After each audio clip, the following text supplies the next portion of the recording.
I'm doing a little batch recording, a little catch up. So we've got day 335. That's 1 Corinthians 9 through 11. Am I not an apostle? Am I not free? Have I not seen Yeshua Messiah? Are ye not my work in Yeshua? If I be not an apostle unto others, yet doubtless I am to you. For the seal of my apostleship are ye in Yeshua. Mine answer to them that do examine me is this: have we not the power to eat and drink? The power to take in his word. Have we not the power to lead about a sister, a wife, as well as other apostles, and as brethren of Yeshua and of Cephas? I think Cephas is Peter. I have to check Strong's, but I believe he's saying Peter there. Or, only I and Barnabas have not we the power to forbear working? Who goeth a warfare at any time of his own charges? Who planteth a vineyard and eateth not of the fruit thereof? Who feedeth a flock and eateth not of the milk of the flock? I say these things as a man, or saith not the law the same also? For it is written in the law of Moses, thou shalt not muzzle the mouth of an ox, and treadeth out the corn. Doth God take care for the oxen? Or saith he altogether for our sakes? For our sakes, no doubt, this is written, that he that ploweth should plow in hope, and that he that thresheth should thresh in hope, and the partaker of his hope. Okay?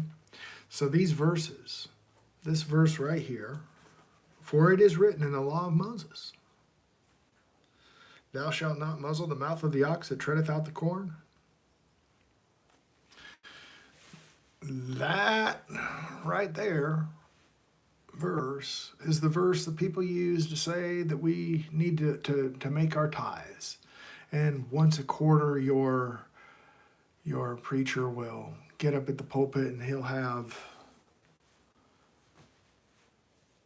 a sermon on giving a tithe, keeping up with your tithes, and how it's going to bless you and all that. I think that's a good thing, that people not worry about the worldly things and finances and whatnot. It's good not to worry about that. Let God worry about that. Okay, but check it out. For it is written in the law of Moses. And then they use it. At the very same time, their assembly is on Sunday instead of Saturday, the Sabbath.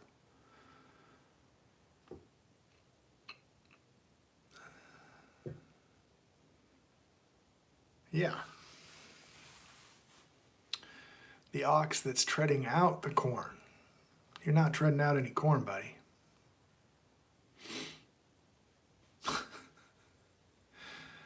That ain't the corn that he wants you treading out. He wants you treading out his word. Not stuff that was made up in Rome. Man, oh man. We now have access to this. It's no longer only in the Latin Vulgate that the priests should know. No, a guy put his life on the line and printed it in English so we could learn it.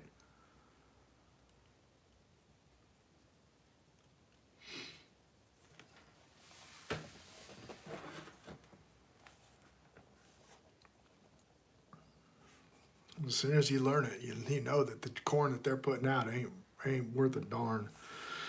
Or saith it altogether, that for our sakes no doubt it is written, that he that ploweth should plow in hope.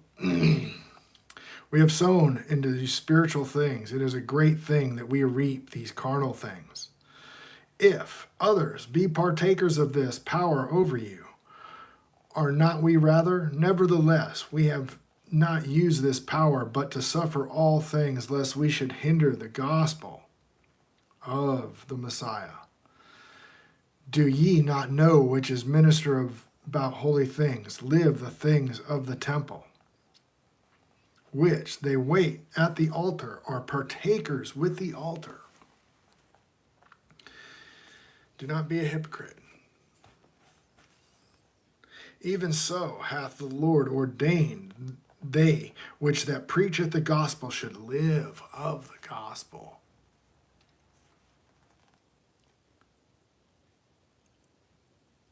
Okay, he's telling you the gospel here in the whole letter. The part where he tells you not to hang out with fornicators and idolaters and all that. Okay? The gospel is more than just the death, burial, and resurrection, folks. But I have used none of these things, neither have I written these things, that it should be so done unto me. For it were better for me to die, that any man should make my glorying void. For though I preach the gospel, I have nothing to glory of, for necessity is laid upon ye. Woe is unto me if I preach not the gospel.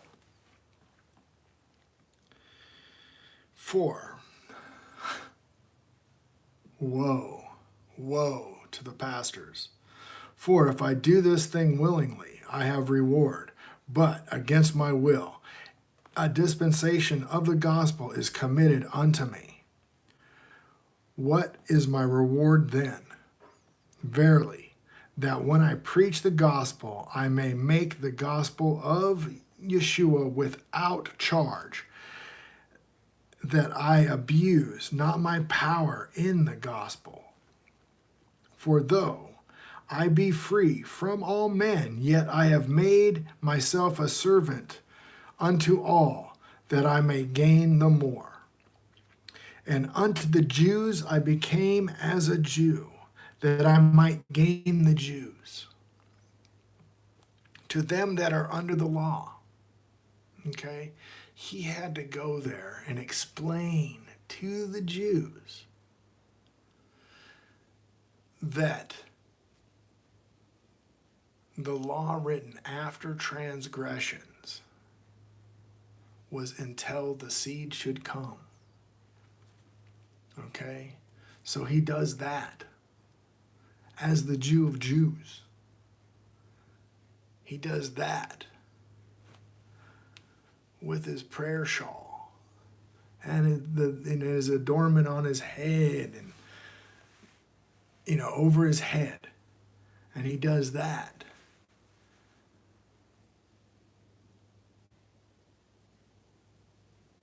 As the fifth generation Pharisee that sat at the feet of Gamaliel. Nobody followed the law more zealous than I. He puts his resume out there to them and then tells it to them. Some of them get it. Okay, some of them get it, but some of them don't. Man, today, when you come to that knowledge that, oh, hey, we got to be doing something. Hey, what are these feasts? Hey, look at all this stuff we're not doing and these feasts and all this. And you might go down the Torah movement, Torah roots movement. You see that the Christian church is just off the rail, okay? When you finally start reading the book and you start stepping out in faith, by faith, you find out that, hey, man, those guys are off the rails. But then you end up finding the Torah movement, and those guys want to go to the letter.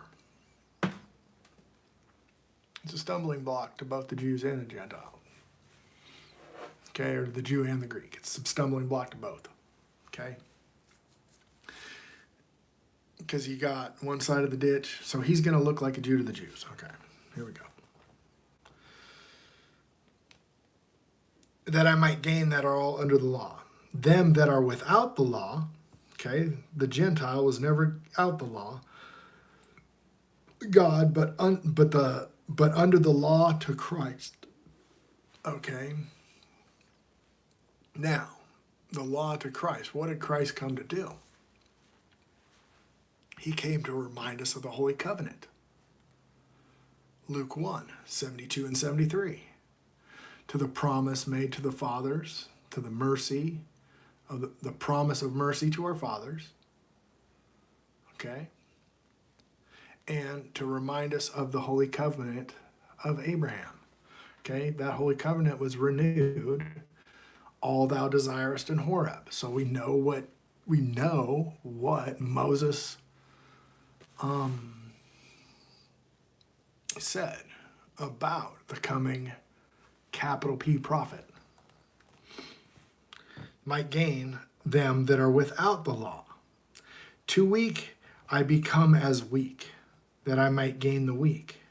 I am made all things to all men, that I might be all means to save some.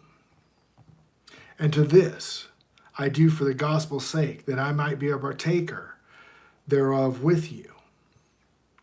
No, ye not which run the race, run all, but receiveth one prize. So run that ye may obtain. Man, run that race so you may obtain.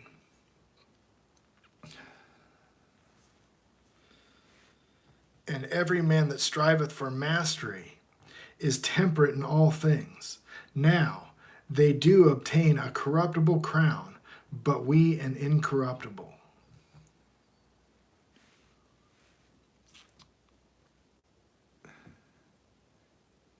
If you're just checking the box like, okay, I did the Sabbath.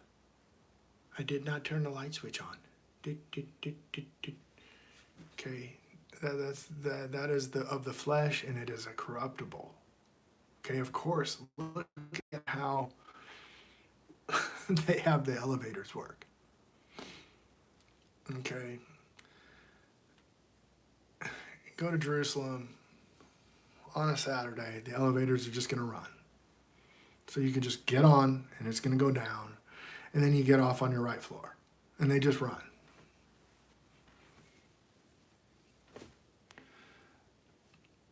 So nobody has to touch a button. Okay?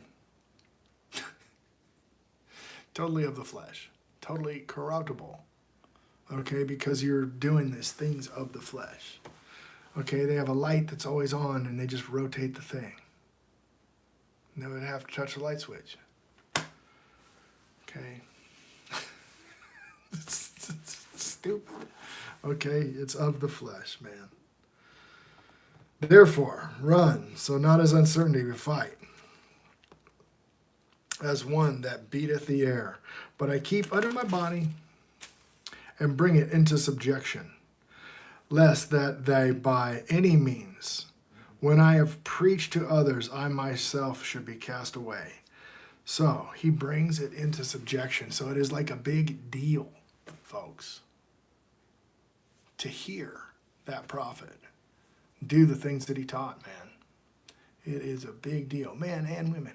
Okay, so there we go. That is 9 through 11. Okay, here's 10. Okay, this is good. 10 is good. Okay, moreover, brethren, I would not be. Okay, so then he goes and he just said that he brings it into subjection, lest by any means, when I preach to others, I myself should be cast away. Moreover, brethren, would I not be that ye not be ignorant how that our fathers were under the cloud, passed through the sea, and were baptized unto Moses in the cloud and in the sea, and did eat all of that same spiritual meat, the manna, and did drink all that same spiritual drink. For they drank of that spiritual rock that followed them, and the rock was Yeshua. Okay, the rock was Yeshua. That is that water that floweth. I made a covenant with them in Horeb. I send my capital P prophet for all that I desired in Horeb.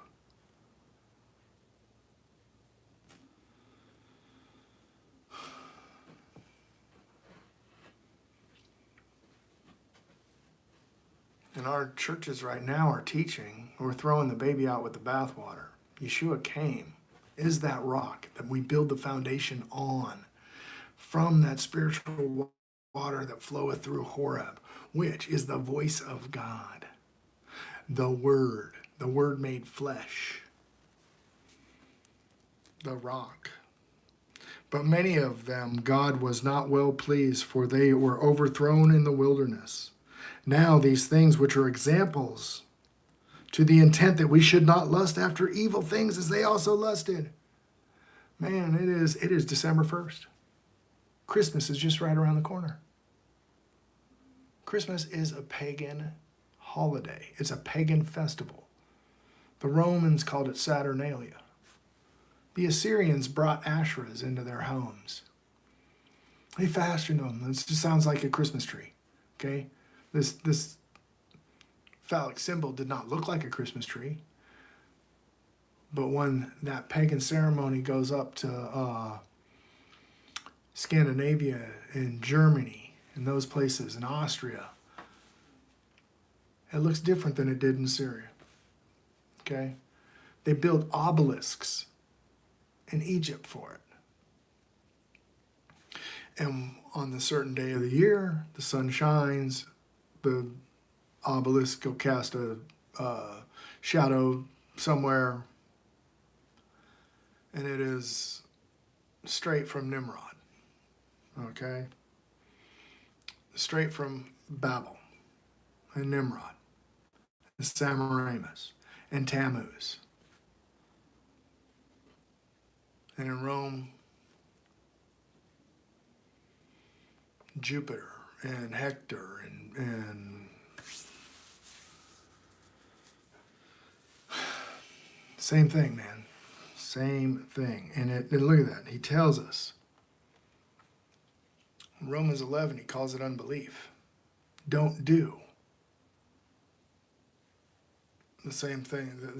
Don't get caught up in that unbelief.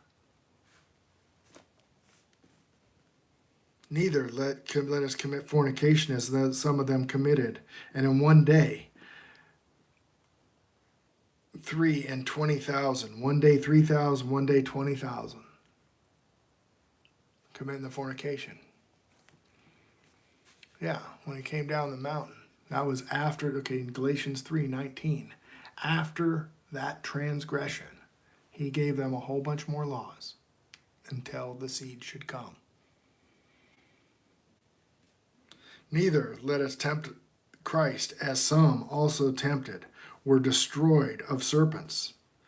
Neither ye murmur, as some also murmured, and were destroyed of the destroyer. Where do they murmur? About the water. And then he took care of them. And right after that, boom. Now all these things happen unto as ensamples, as they were written for our admonition, upon whom the ends of the world come. Therefore, let him that thinketh he standeth take heed lest he fall. There hath no temptation taken you, but such as is common man. But God is faithful, who will not suffer you to be tempted above that ye are able, but will with the temptation also make a way to escape, that ye may be able to bear it. Therefore, my dearly beloved, flee from idolatry. As I speak to the wise men, judge ye what I say. The cup of blessing which we bless is not communion of the blood of Christ. The bread which we break is not communion of the body of Christ. For being we are many one bread and one body, for all partakers of that one bread. Behold, Israel, after the flesh, are not they which eat of the sacrifices partakers of the altar? So if you eat of that sacrifice, are you not partakers of the altar? What say then? That the idol is anything, or which is offered in sacrifice to idols anything? No, we know that it's nothing, because it's just wood and stone. But I say that the things which the Gentiles sacrifice, they sacrifice to the devils, and not to God. And I would not ye that ye should have fellowship with devils. Okay? So you can't take a pagan custom, sprinkle some Jesus on it.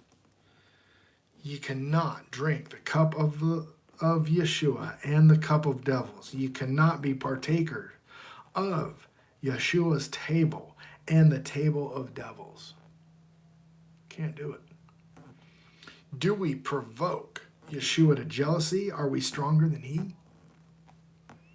All things are lawful for me, but all things are not expedient. All things edify not. Let no man seek his own, but every man another's wealth. Whoever is sold in the shambles that eat, asking no questions for conscience sake. Okay, so if you're eating something in the shambles, okay, I would be street vendors. Danger, danger. Okay. For the earth is not the Lord's, and the fullness thereof. If any of them believe not, bid you to a feast, and ye be disposed to go, whatsoever is set before you eat, asking no question for conscience sake. So if you're out there giving the word to the heathen, okay, and something set before you, it's not going to be sacrificed to idols, unless you're like going to some seriously wacko heathens. This is not really applicable to today. But if any man saith to you, is this offered in sacrifice unto idols? Eat not for his sake, he showed it, and for conscience sake. For the earth is the Lord's and the fullness thereof. Okay, so if he says, hey man, this is offered to idols, then you're not going to eat it. Conscience, I say, not of thy own, but of thy other. For why is my liberty judge of another man's conscience? For if I, by grace, be a partaker, why I am evil spoken of for that which I give thanks. Okay, grace is the divine influence on the heart. It's also, you're going to have also the spirit of truth. So if you're in covenant, you're going to know whether you can eat that, whether you can't. Okay? If you question it and say, oh, should I eat it? Maybe I shouldn't. Then you shouldn't. Okay? But you're going to know. You got to get on that straight and narrow. He will pray to the Father and give you the second comforter, the Spirit of truth. Give no offense to either the Jews nor the Gentiles nor the church of God, even as I please all men in all things, not seeking my own profit, but in the profit of many, that they may be saved. But, 11, be ye followers of me, even as I am of Christ. Now I praise you, brethren, that ye remember me in all things, and keep the ordinances as I delivered them to you. Keep the ordinances.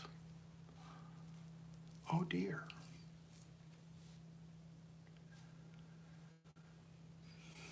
So he told us just a little while ago that it didn't matter if we were circumcised or uncircumcised. What mattered was keeping the commandments of God. Then he just told us to keep the ordinances as I delivered them to you, which he gave us a lot of warnings for not messing up with fornication, with idols, and all this stuff. But I would have you know that the head of every man is Christ, and the head of every woman is man, and the head of Christ is God. Every man praying or prophesying, having his head covered, dishonoreth his head. Every woman that prayeth or prophesieth with her head uncovered, dishonor her head, for it is even all that she were shaven. For if the woman not covered her also be shorn, but if be a shame for a woman to be shorn or shaven, let her be covered. Okay, I am the covering for my wife. For a man indeed ought not to cover his head, for as much as he is the image and glory of God, but for the woman is the glory of man. For the man is not of the woman, but the woman of the man. Neither was the man created for woman, but the woman for man. For this cause ought woman to have power on her head because of angels? Nevertheless, neither is man without the woman, neither the woman without the man in Yeshua. For as the woman is of the man, even so is the man by the woman, but all things of God. Judge in yourself, it is comely that a woman pray unto God uncovered. Doth even the nature itself teach you that if a man have long hair, is it a shame unto him? But if a woman have long hair, it is glory to her, for her hair is given for her covering. But if any man seems to be contentious, we have no such custom, neither the churches of God. Now, in this I declare unto you, I praise not that ye come together not for the better or for the worse. For first of all, ye come together in the church. I hear there be divisions among you, and I partly believe it. For there must also be heresies among you, that which they are approved may be manifest among you. So they were already having problems with the word, because it is a little confusing.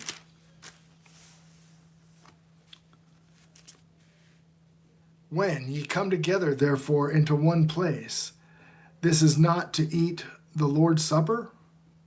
Okay, when you get together, is it not to hear the word of the Lord?